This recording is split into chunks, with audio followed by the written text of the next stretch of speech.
ആഭ്യന്തരമന്ത്രിയാണോ? ആഭ്യന്തരമന്ത്രിയുടെ കീഴിലാണ് ഡൽഹി പോലീസ്. ആഭ്യന്തരമന്ത്രിയാണോ? അല്ലെങ്കിൽ അത് വേറെ ആരാണ്?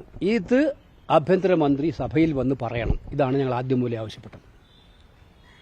രണ്ടാമത്, തീർച്ചയായിട്ടും അയോധ്യയിലെ രാമക്ഷേത്രത്തിന്റെ സംഭാവന കൊള്ള അത് ചർച്ച ചെയ്യണം. പ്രധാനമന്ത്രി നേരിട്ട് നിശ്ചയിച്ച ഒരു ട്രസ്റ്റാണ് അവിടെ ഭരണം നടത്തുന്നത്. അതുകൊണ്ട് രാജ്യത്തിലെ കോടാനുകോടി ജനങ്ങൾ കാണിക്കായിട്ട പണം ആരാണ് മോഷ്ടിച്ചു കൊണ്ടുപോയത്, അതിനെക്കുറിച്ച് ചർച്ച ചെയ്യണം. ഇത് സത്യത്തിൽ അയോധ്യയിലെ ഒരു സംഭാവന കൊള്ള മാത്രമല്ല, ഓരോരോ വീട്ടിലെയും കൊള്ള കൂടിയാണ്. ഓരോ വീട്ടിൽ നിന്നും സംഭാവനയായിട്ട് അവിടെ ചെന്നിട്ടുണ്ട്.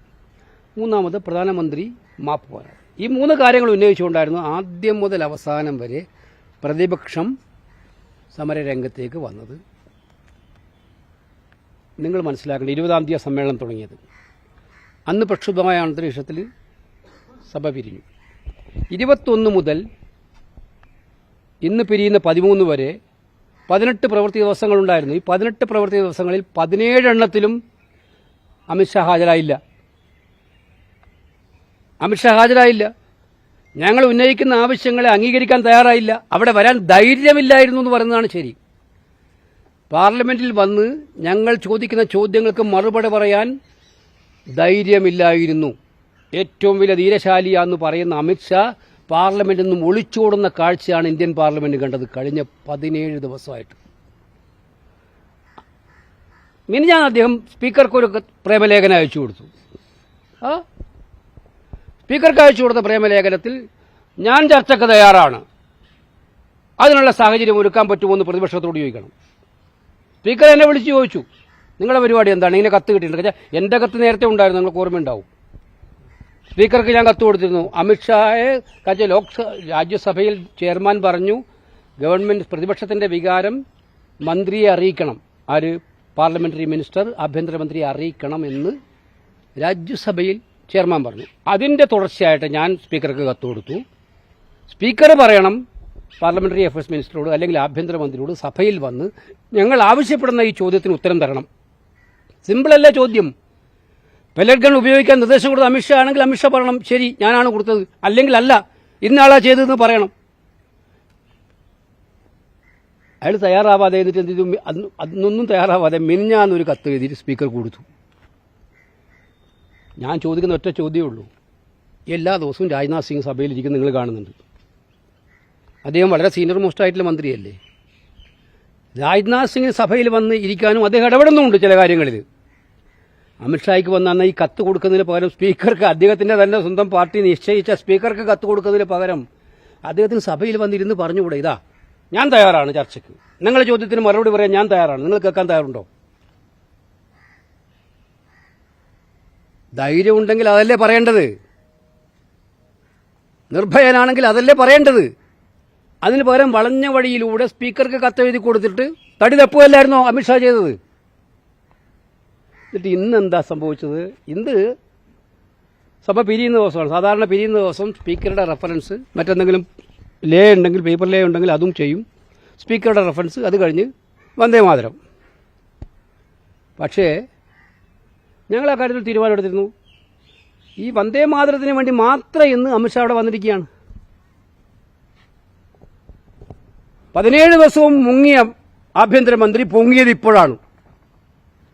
1 മിനിറ്റ് നേരത്തെ വന്ദേമാതരത്തിൽ. 17 ദിവസവും പാർലമെന്റിൽ നിന്ന് മുങ്ങിയിട്ടില്ല, ലോക്സഭയിൽ നിന്ന് മുങ്ങിയിട്ടില്ല ആഭ്യന്തരമന്ത്രി പൊങ്ങിയത് ഈ ഒരു മിനിറ്റ് നേരത്തെ വന്ദേമാതരത്തിന് കേൾക്കാനായിട്ടാണ്. അത് നടപ്പില്ല.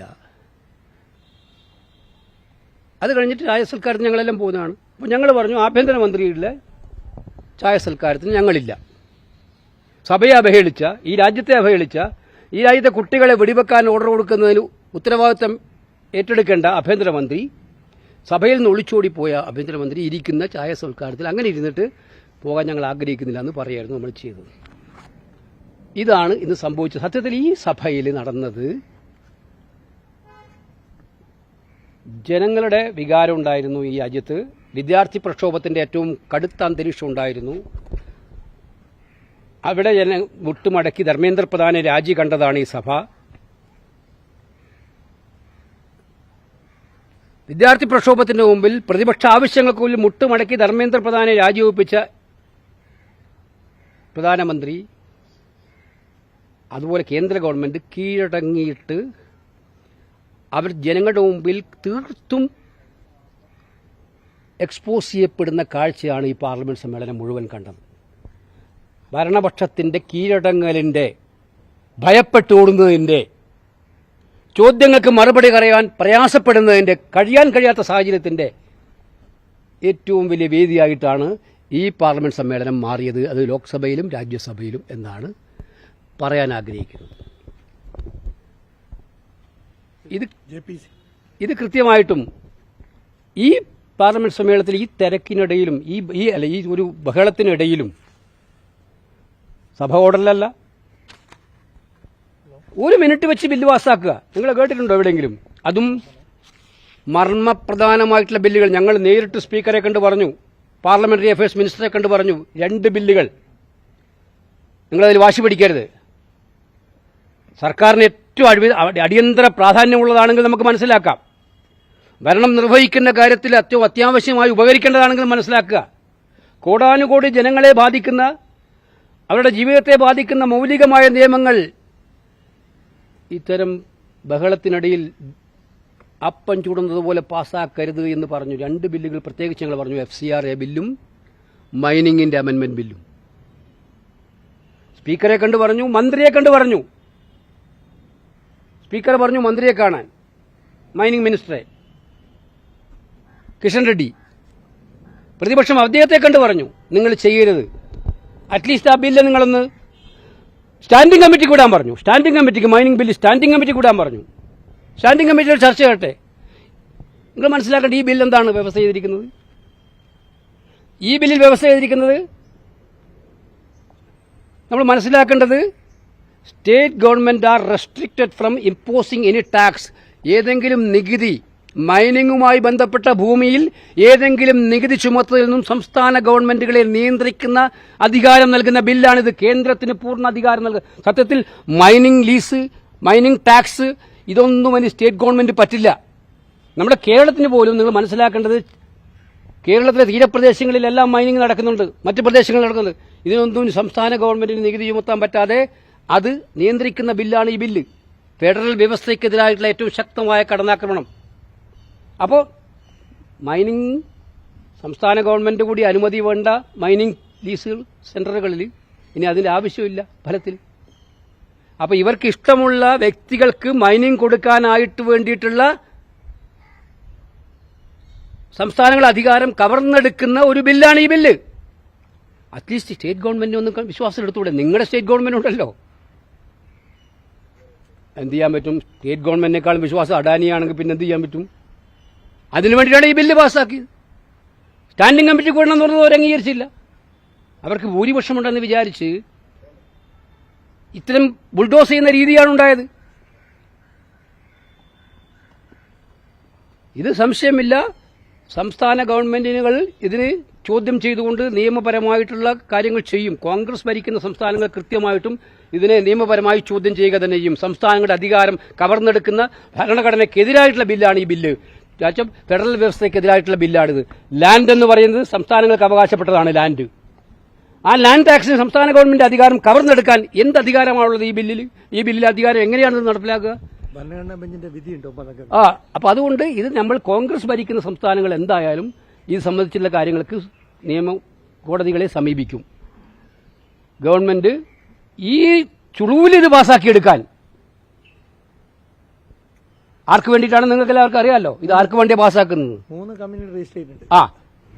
3 കമ്പനി രജിസ്റ്റർ ചെയ്ത ആൾക്ക് വേണ്ടിയിട്ട് പാസ്സാക്കാൻ വേണ്ടി ആ ഫ്രണ്ടിന് വേണ്ടി ഒന്നും ചെയ്യാൻ മടിയില്ലാത്തവരാണ് ഇവർ.